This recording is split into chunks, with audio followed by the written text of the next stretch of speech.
Hey everyone, I'd like you to take a seat because this is a fascinating conversation. As you heard what Sky said, on where things are going in the future. We talk about, obviously, we talk about fruits and vegetables, but how about let's talk about things like fish, growing them in the desert, and not just growing them, but being very effective and efficient, and nutritious and tasty, as Sky said. And I'm really excited to have both of these guys up here. Do me a favor, before you show your presentation, tell us a little about you. Why don't you tell, because you and Sky are actually somehow connected or related, right? Tell us. Yeah, thank you so much, Ken. So I'm Robert Kupstas, co-founder of Ocean Harvest, but I'm also co-founder of Pure Harvest Smart Farms, together with Sky, who was speaking on the panel just previously. It was my honor working with Sky.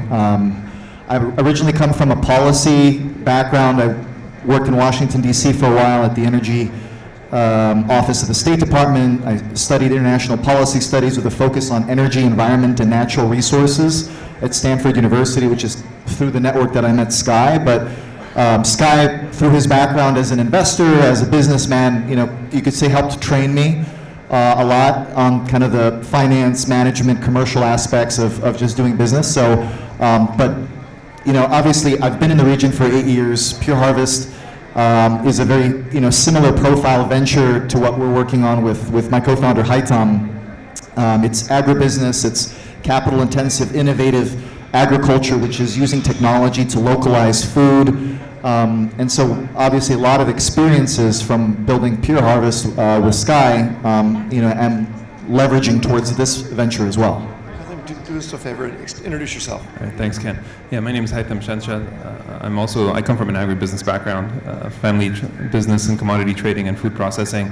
I've worked a lot in consulting. I've consulted for Fortune 500 companies. I led PwC's Deals agribusiness practice in the Middle East for 4 years. I've worked on some of the biggest projects for poultry, for dairy, for fisheries. And I reconnected with Robert about 2 years ago for this project, and we've been working on it full time for about 1.5 years. It's very exciting stuff, and I'm pretty sure you guys will be impressed with what's happening. And I think if there's a way you could give us a demonstration, an overview, which I think you have a deck, a few slides, and let's go through that, and then let's do a Q&A after that. Sound good? Yeah. Go ahead, let's do it, guys. Here, the remote's right here.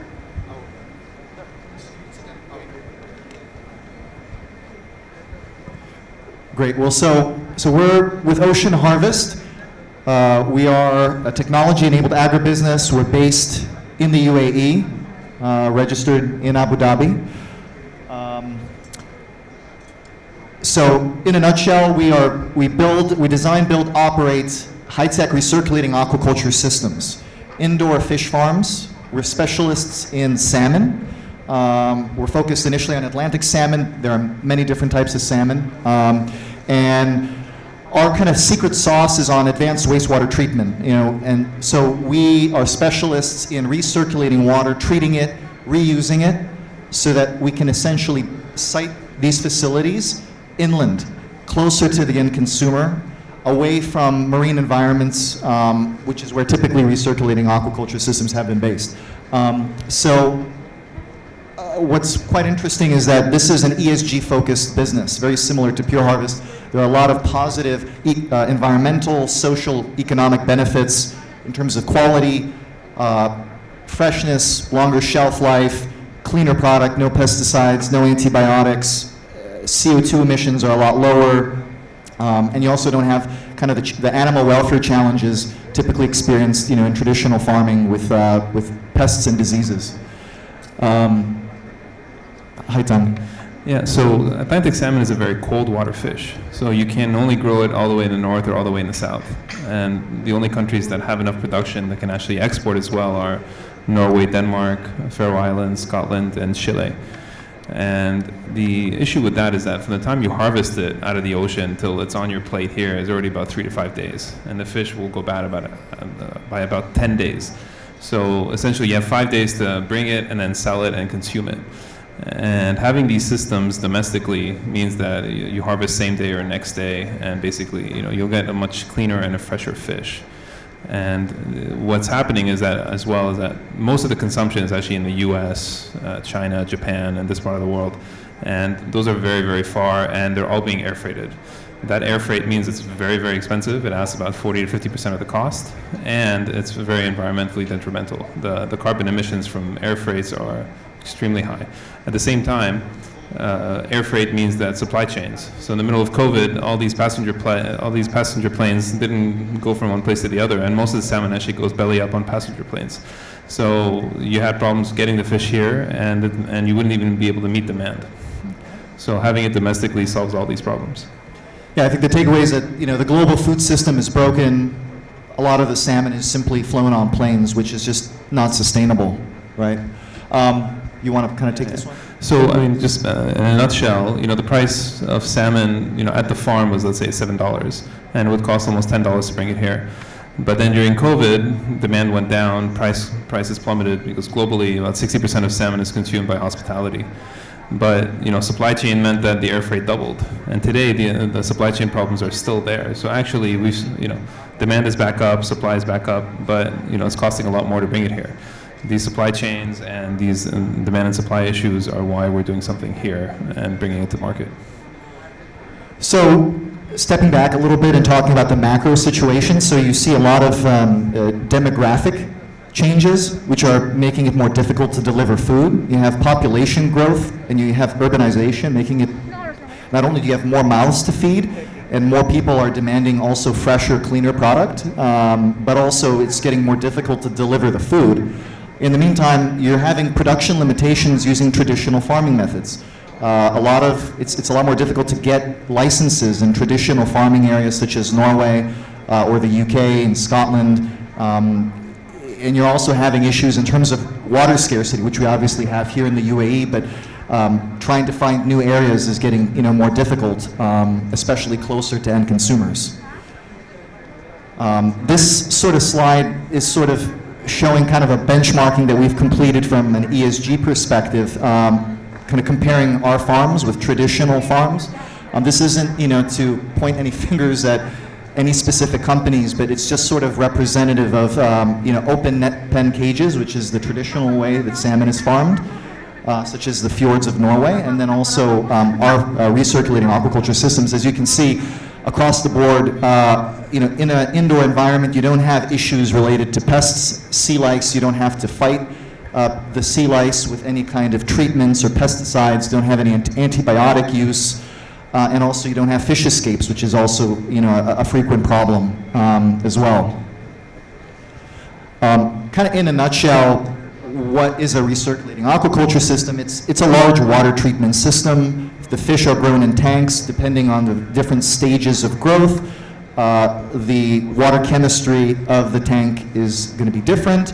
And also, the tank dimensioning, is changing, but it's effectively a science and an art of animal husbandry and technology, water filtration, and obviously a lot of other kind of biological, aspects related as well. So once again, our kind of secret sauce is integrating this recirculating aquaculture system with advanced wastewater treatment methods to be able to maximize the amount of water that we use economically.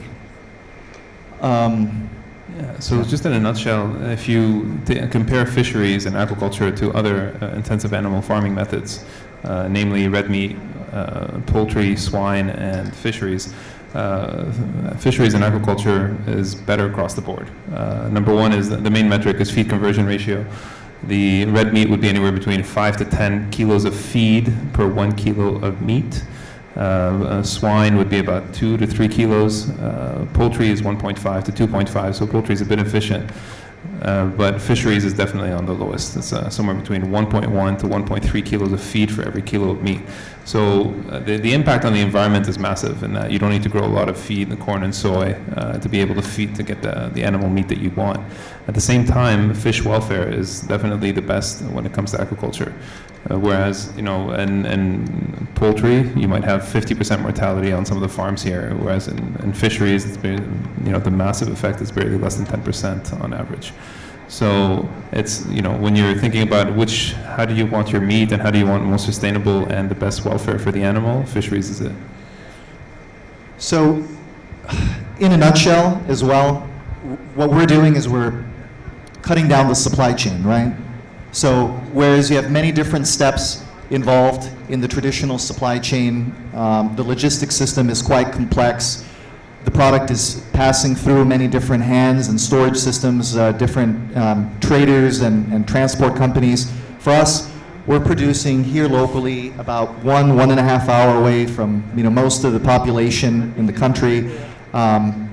This really takes out a lot of cost from the end product, enabling us to pass on a lot of these benefits to end consumers, in the form of lower shelf prices, but then, also significant environmental benefits as well in terms of, carbon emissions, food waste, and all of that. We'll go through these slides a bit quickly. We've done the analysis of how much it would cost if you compare our product to the local product, and versus air freighted, it's a no-brainer. We're about 36. I can't read it. About 30% cheaper, and even if you compare it to the containerized frozen, when you bring salmon frozen and you thaw it, it changes the taste, and so people can notice. But it's it's economically better, and it'll be better for the consumer, as we saw in the next slides. If you compare our salmon versus, if you're buying today's salmon from the market, you're paying about $22 a kilo. And with us supplying this to the market, it'll go down by almost half. So definitely benefits the consumer. And then the same thing on smoked salmon. Yeah, on smoked salmon. So you're paying about $40 a kilo, and this will go down to about, $24, $25 a kilo. So the consumer is benefiting, as well as the market is benefiting. This is just to sort of show the team who's involved. Myself and Haitam are co-founders. You've heard our backgrounds already in the beginning. We have a strategic partner, B6, and investor, a very large infrastructure EPC contractor that's very active in this region, has developed many different kind of landmark projects.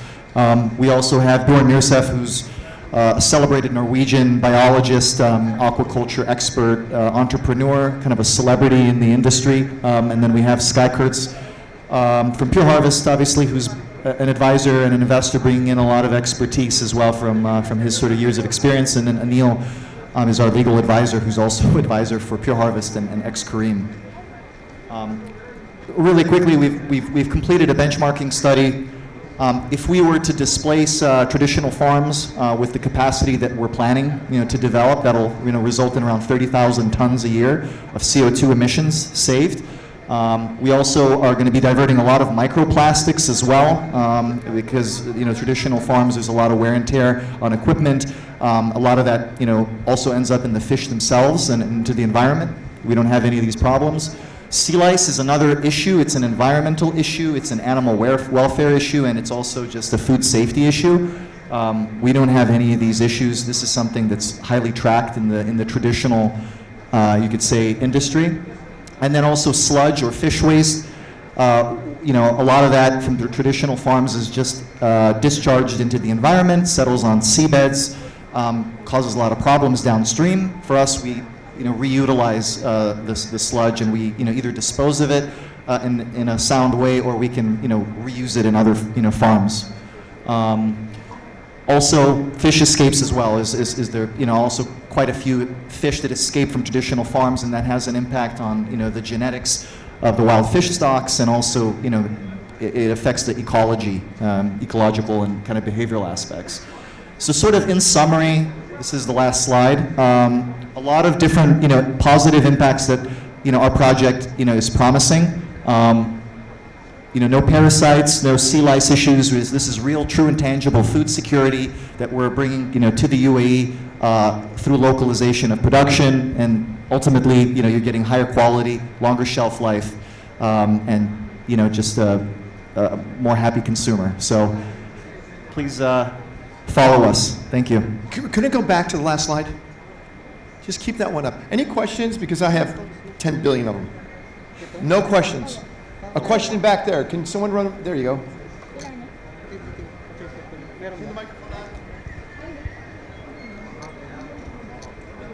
What number is the microphone?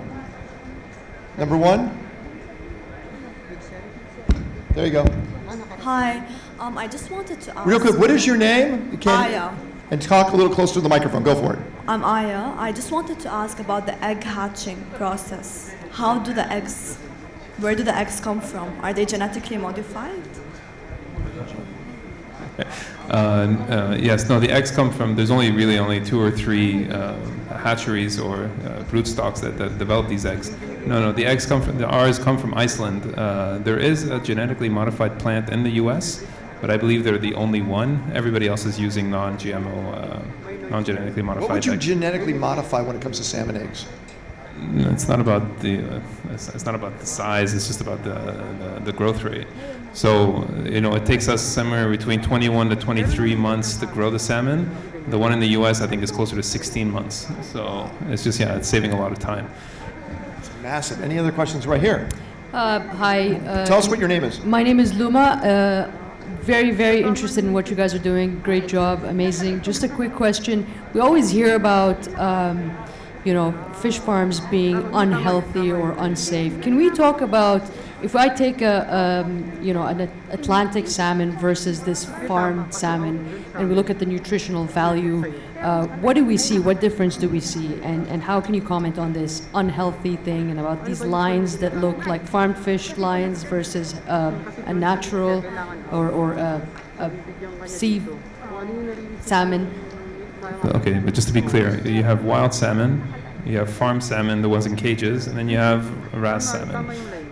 So Atlantic salmon. it's the same species. Okay. Okay, so I guess most of what people are saying about the farm salmon has to do with the feed containing mercury, and with the fact that the antibiotics, the pesticides that they have to use in the farms. The wild salmon has a lot less of that because it's wild.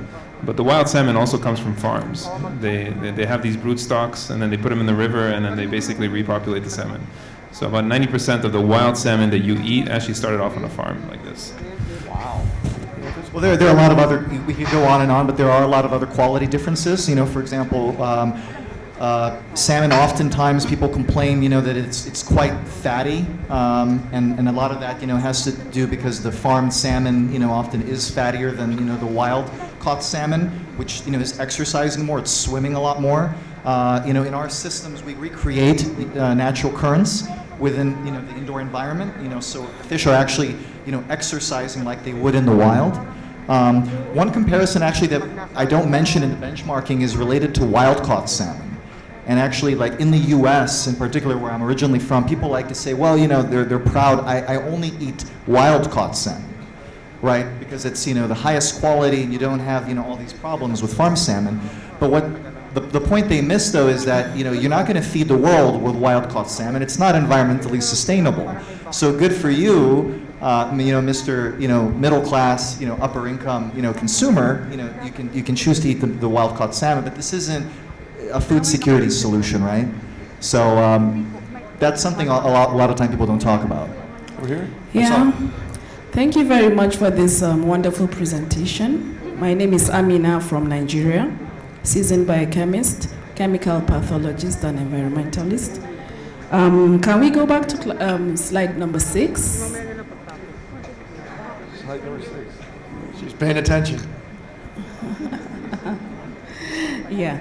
My question here is looking at ocean harvest in the UAE, having these beautiful zeros compared to the others.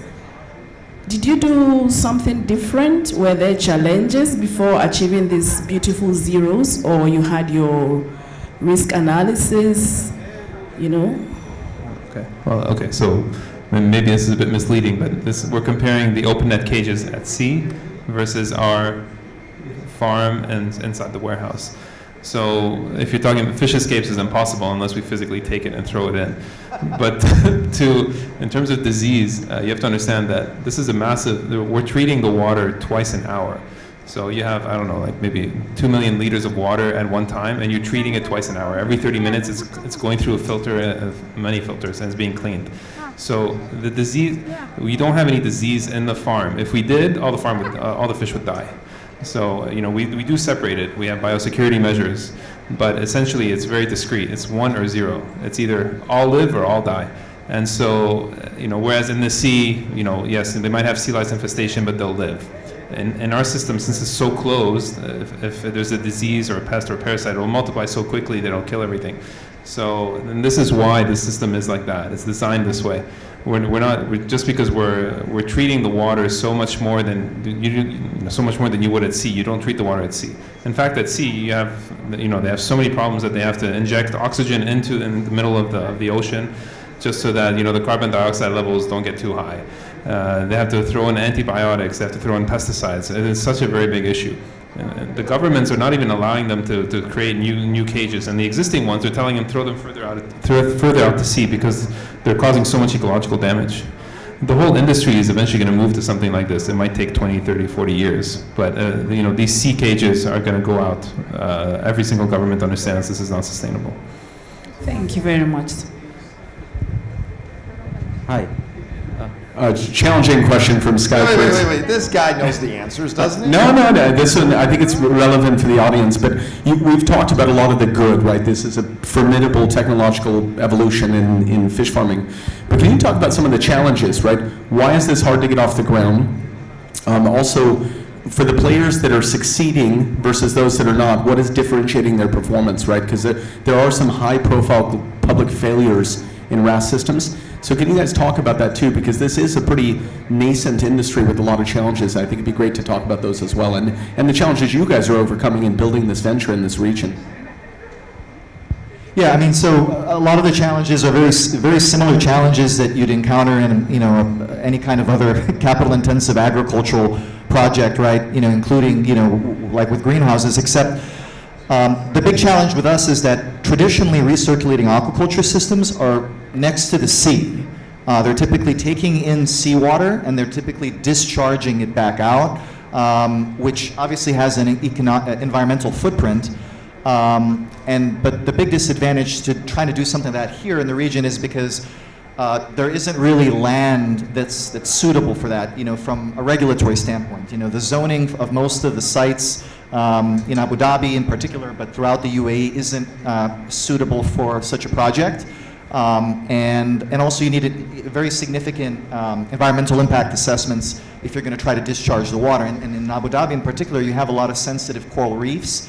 For those that have been in Abu Dhabi, I mean, it's a very beautiful area with turtles, very fragile and ecological systems. So the government is obviously, very careful about that. So that what we're doing though is by recirculating most of the water, and in fact, the vision is to approach a kind of a zero liquid discharge type of situation.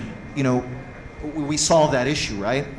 We can build inland. There are a lot more places. We actually reutilize land that otherwise isn't very attractive because we use salt water or brackish water in our system. Most of the farms, they're trying to grow fruits and vegetables.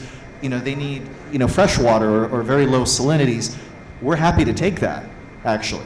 So in fact, we actually like to go to places that other people are running from. But in terms of you mentioned high-profile failures. I mean, there have been major setbacks, in the industry.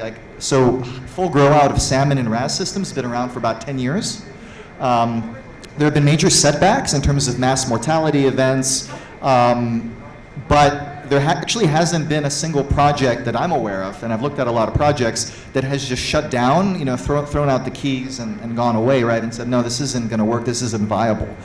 All of the early projects have learned from the mistakes. They've learned, the proper densities of growing salmon, the dimensioning of the systems, and actually are expanding now. And there have been projects that have actually achieved profitability. Actually, there's one project in Denmark that has, claimed to have posted profitability last year. So, yeah, I guess the industry is very promising. It's still, you could say, maturing, but technically it's proven, right? It's about, I'd say, getting the right, technology and operations in place. Is there a certain level of quality that an average consumer can see in salmon? So if they're at a hotel compared to one hotel to another, because hotels around here just give out so much salmon, right? Is there a certain level of quality that one can actually taste or feel? comment on that?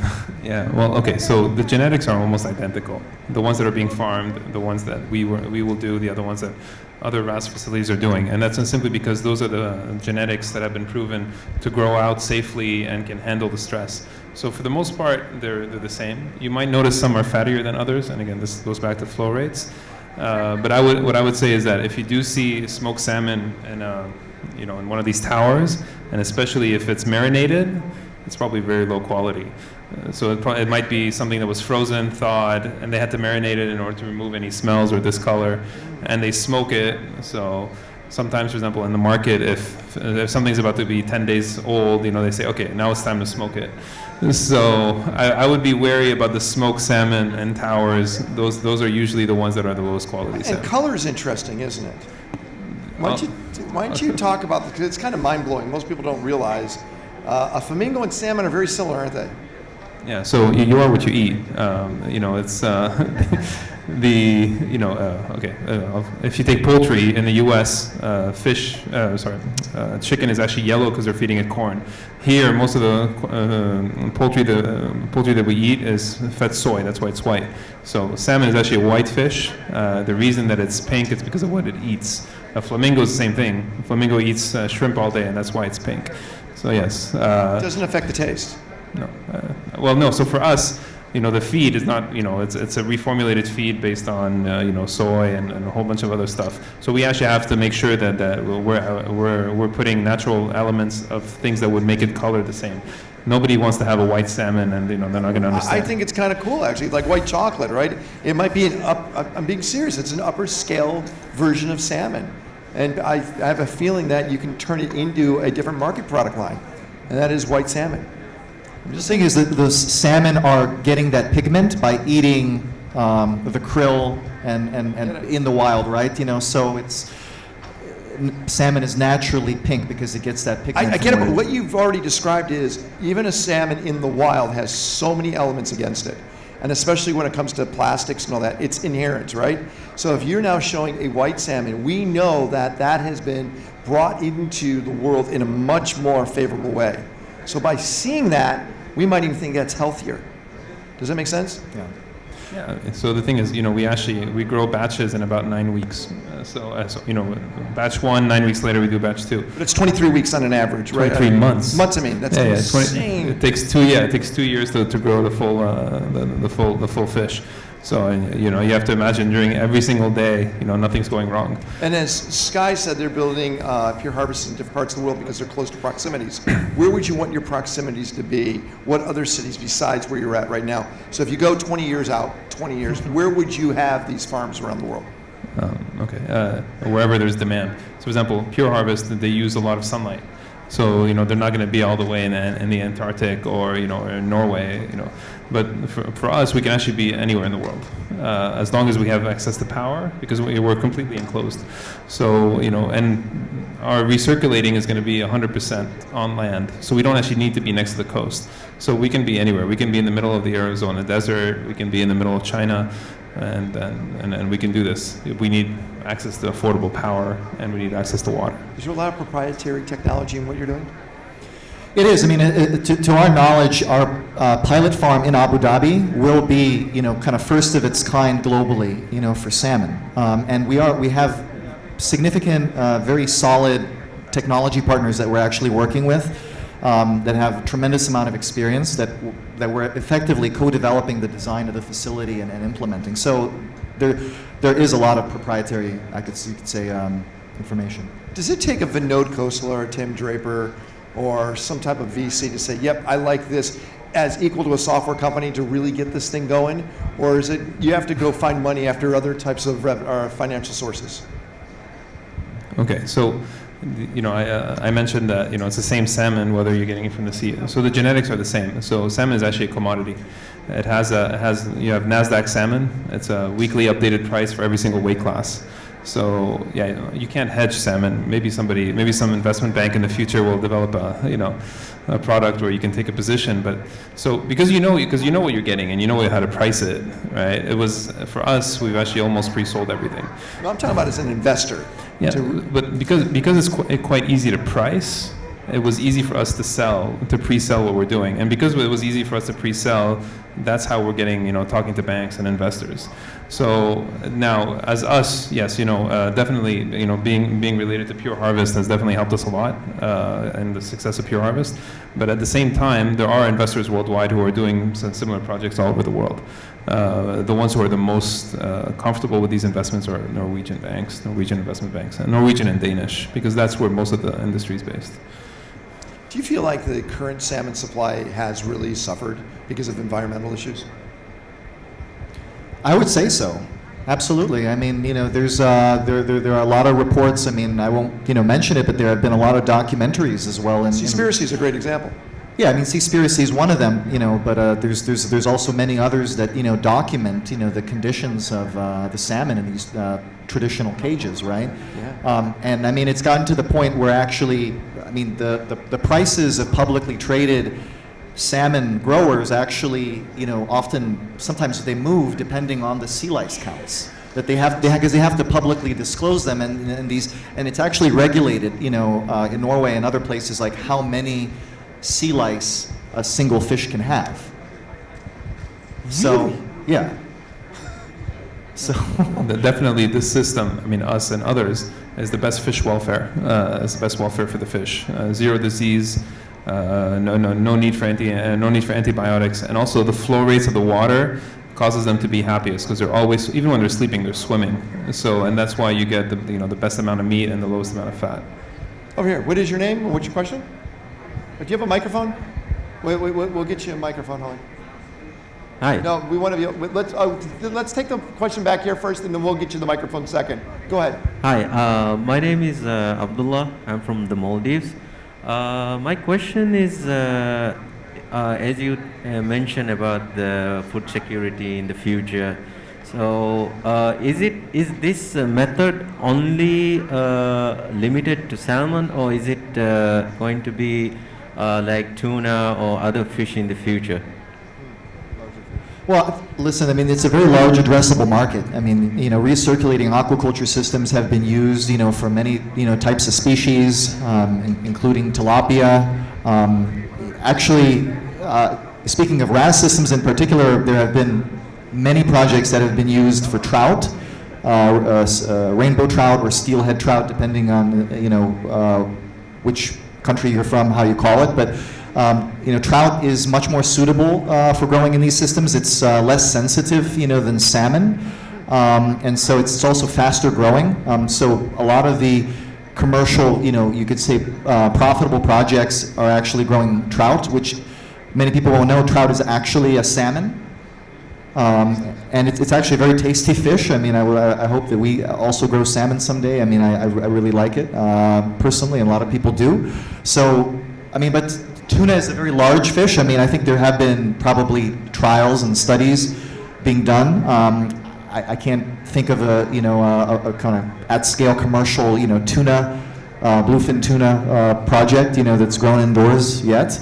But there are many projects, right? I mean, even the fish farm here in Dubai, in Jebel Ali, there's a project, right? A pilot facility that grows salmon, but also is doing yellowtail kingfish or hamachi. They do sea bass, sea bream. So it is actually a very large addressable market. Is there a difference on the freshwater versus saltwater side on raising fish? Is it one harder than another? Okay. Yeah, definitely the saltwater. The saltwater is a bit more tricky because traditional water treatment techniques would just squeeze out everything, and including the salt. So when you're trying to treat the salt, you have to treat it in different techniques. And inside the RAS system, we're treating the water again twice an hour, but then that discharge is what we're treating outside. And and you think that we wouldn't have an issue with salt water, but we're treating it so much. Sometimes I have to add salt, which is quite a shame because we have so much salt water. But no, it's a more corrosive environment. Yes, yeah, definitely. It's a lot harder in salt water, but that's where the market is. You got the microphone now? All right. What is your name? My name is Irina. I'm coming from Bulgaria. I'm director of Advanced Food Technology Center, which is specialized in ingredients for food, agriculture, cosmetics, and so on. And the big question to Salmon is always omega-3, because that's one of the main reasons why people all over the world consume, fish, in fact, and particularly this type of fish. So have you done any research or any, studies on where is your salmon in terms of omega-3 versus the other versions, let's say, other farmed fish, wild salmon, and so on and so on? That's a very interesting question.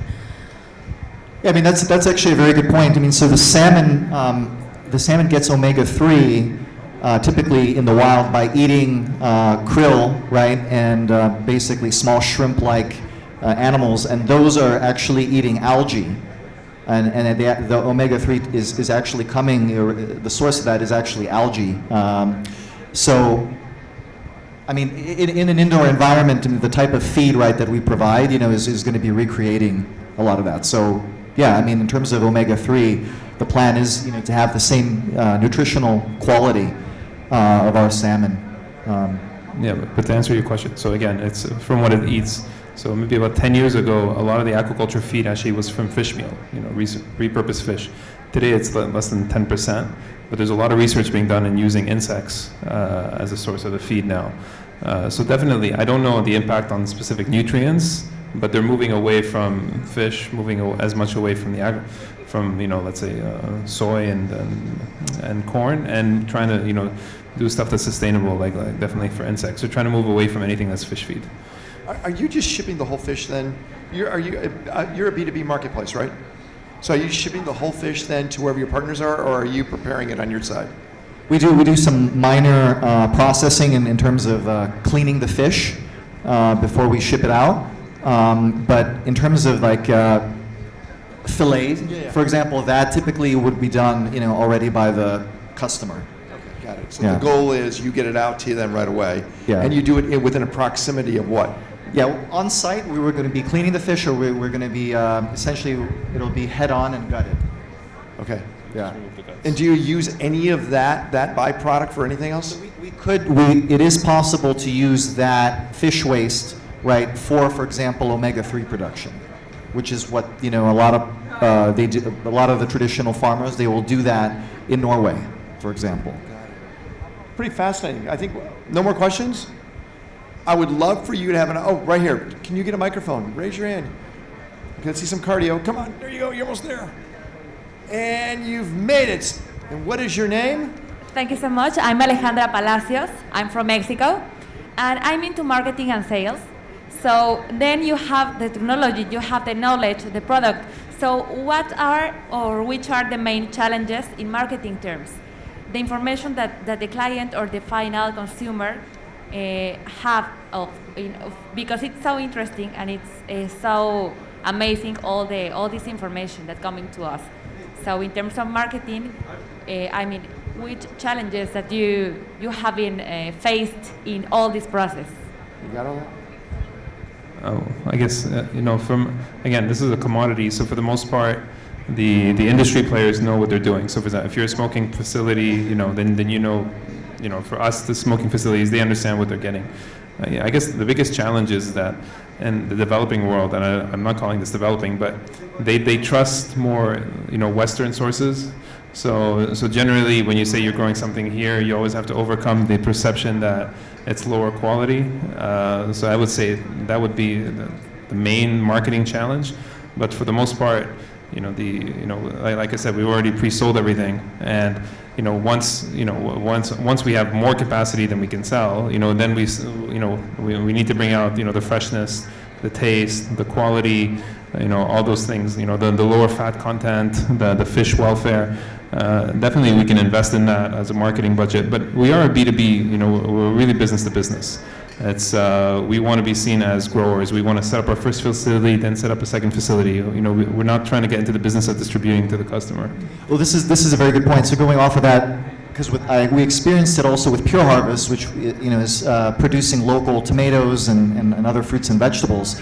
So the market in the UAE in the beginning, it's changed now, but years ago it was consumers have been so used to eating imported product that's traditionally been higher quality than locally produced product, that if you're a local consumer, initially you're having to basically educate them on how you're growing through sampling getting them to understand that actually local product, can be, premium, can be better, than the product, that's coming from Norway. And so you don't just look at the flags in the supermarket, that are next to the product, right? But like value local product.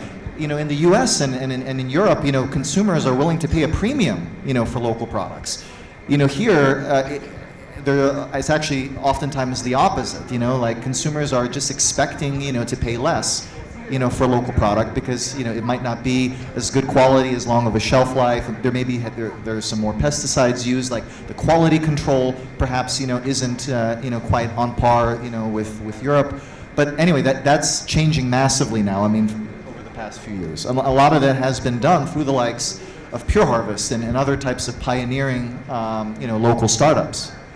Hyten and Robert, thank you so much. It's very exciting. It really is. Thank you. Let's thank them for being part of today's panel and just an amazing direction you're going to. Thank you very much, Sharon.